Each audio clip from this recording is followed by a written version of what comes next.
Pastor Scott here with a word of encouragement.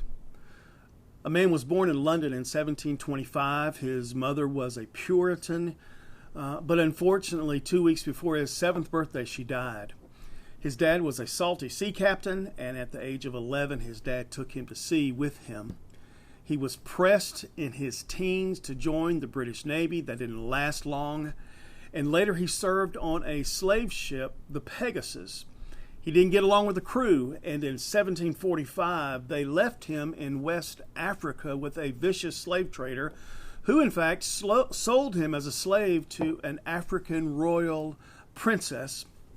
In 1748 he was rescued by a sea captain, but during their voyage back home to England aboard the ship the Greyhound, the ship was caught in a horrendous storm off the coast of Ireland. And it almost sank.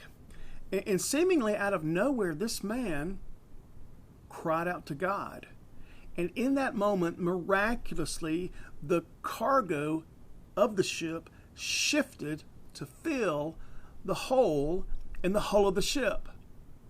And it was able then to drift to safety. And he took that as a sign of God. And he marks that as his conversion experience to Christianity. He didn't radically change his ways then at that moment, however, but he did begin to read the Bible. But he continued to work as a slave trader. But he did change. And he was called into the ministry, and he was ordained in the Church of England in 1764. And years later, he would write this: "It will always be a subject of humiliating reflection to me that I was once an active instrument in a business at which my heart now shudders." He became an ally of William Wilberforce, the great abolitionist leader, and he lived long enough to see the passage of the Slave Trade Act of 1807. Who is this man? John Newton, the man who penned "Amazing Grace, how sweet the sound that saved a wretch like me. I once was lost, but now I'm found, was blind, but now I see. 'Twas grace that taught my heart to fear, and grace my fears relieved. How precious did that grace appear the hour I first believed. Through many dangers, toils, and snares I have already come.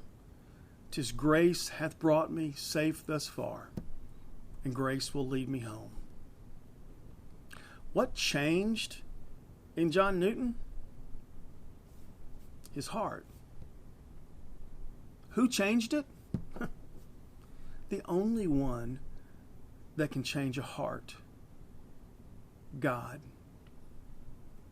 These incredibly tumultuous and painful days that we're experiencing as a country right now, this has been the pleading of my heart to God.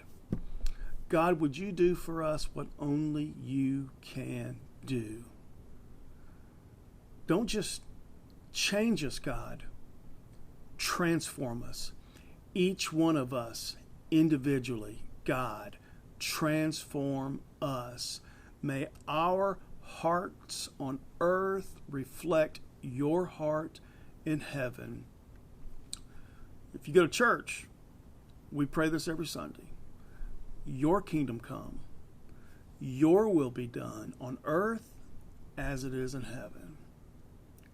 I hope you'll join me in that prayer, that God would do what only God can do. We can change things, but we can't transform things. And what we desperately need is the transformation of lives and communities by building bridges to Jesus Christ. Be blessed.